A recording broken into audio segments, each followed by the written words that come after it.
ना समय लंच का हो ना डिनर का और अचानक इस बीच बच्चों को लगाए हल्की फुल्की भूख। तो आज के ज़माने में माँओं के लिए बस शॉर्टकट होता है मैगी। और मौसम भी कभी धूप कभी बारिश का हो रहा था, तो मैं बनाने लगी हमारी उत्तराखंड की पहाड़ी मैगी। तो आ गई हूँ मैं किचन में और बना रही हूँ अपने शहज़ादों के लिए मैगी। वैसे तो कहते हैं मैगी 2 मिनट में तैयार, लेकिन जो देवभूमि उत्तराखंड में मैगी बनती है ना, वो मैगी 2 मिनट में तैयार नहीं होती। क्योंकि हम उत्तराखंड के लोग मैगी का पूरा ऑपरेशन कर देते हैं और उसमें डालते हैं कुछ सब्जियां, क्योंकि बच्चे वैसे भी ना सब्जियों से बड़ा भागते हैं। और ये चीज़ें जो होती हैं जैसे पाव भाजी है, मैगी है, इनमें कुछ सब्जियां मिक्स करके हम बच्चों के लिए उस चीज़ को अनहेल्दी से हेल्दी में कन्वर्ट कर देते हैं। तो ये बन रही है पहाड़ी मैगी, जो वैसे भी हमारे देवभूमि उत्तराखंड में अगर कोई आए और वो पहाड़ी मैगी ना खाए ना, तो ऐसे लगता है कि वो उसका आना ही बेकार है, फिर उसने कुछ खाया ही नहीं है। क्योंकि एक अलग ही तरीके से हमारे यहाँ देवभूमि उत्तराखंड में मैगी का पूरा ऑपरेशन होता है और तरह तरह की सब्जियाँ मिलाकर, अभी तो खैर रेनी सीज़न है, नहीं तो विंटर में तो बहुत सारी सब्जियाँ इसमें डलती हैं और फिर जो मैगी बनती है ना, उसका जो जायका है वो शायद ही किसी और स्टेट में देखने को मिले। फ़िलहाल मेरे पास अभी जो सब्ज़ी अवेलेबल थी, इसमें onion, green chilli, capsicum, tomato और पनीर, इनको डालकर मैं बना रही हूँ बच्चों के लिए बहुत हेल्दी और स्वादिष्ट मैगी।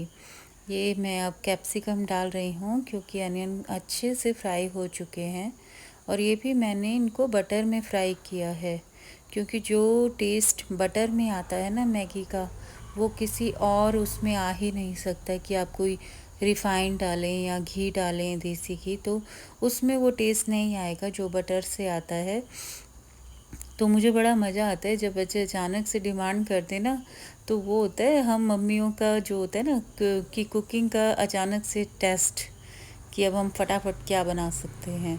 तो खैर इतना तो वक्त हमें सिखा देता है कि कहते हैं कि माँ बनकर हम वो भी बनाना सीख जाते हैं जो शायद कभी हमने कल्पना नहीं की होती कि हम इतने अच्छे शेफ़ भी हो सकते हैं।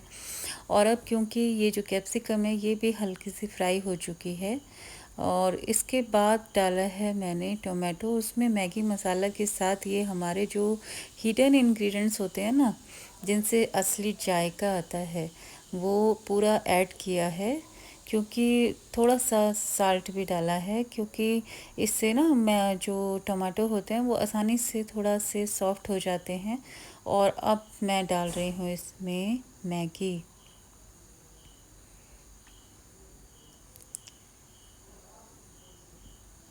अब बारी आएगी पानी की।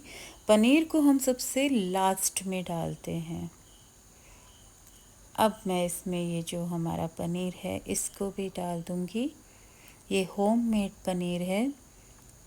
और अब देखिए इसको थोड़ी देर के लिए ना, अब ये जो देवभूमि उत्तराखंड की हमारी पहाड़ी स्टाइल की मैगी बन रही है, इसको हम थोड़ी देर के लिए ढक कर रख देंगे। और ये मीडियम फ्लेम पर बन रही है। अब देख रहे हैं आप, फ्लेम मीडियम है बिल्कुल। और देखिए बाहर का मौसम, हल्की बूंदाबांदी हो रही है और बादल छाए हुए हैं। और ऐसे में जो ये मैगी की सुगंध है, आहा क्या खुशबू आ रही है।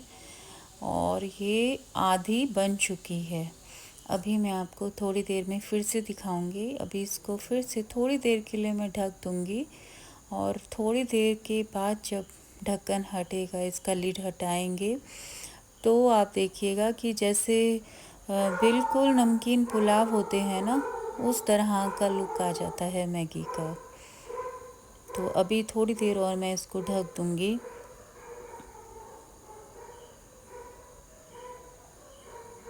वैसे जो लोग ग्रेवी वाली मैगी पसंद करते हैं ना, उनके लिए तो ये मैगी बिल्कुल सफिशिएंट है, बिल्कुल रेडी हो चुकी है कि आप मैगी का भी मज़ा लें और मैगी सूप का भी मज़ा लें। तो इस विंटर सीज़न में तो इस तरह की मैगी भी अच्छी लगती है, लेकिन मेरे बच्चों को थोड़ी ड्राई मैगी अच्छी लगती है। तो अभी मैं इसको थोड़ा और ढक रही हूँ और अब देखिए, अब ये बिल्कुल नमकीन पुलाव जैसा लुक आ रहा है इसका, और ये बच्चों की प्लेट मैंने लगा ली है।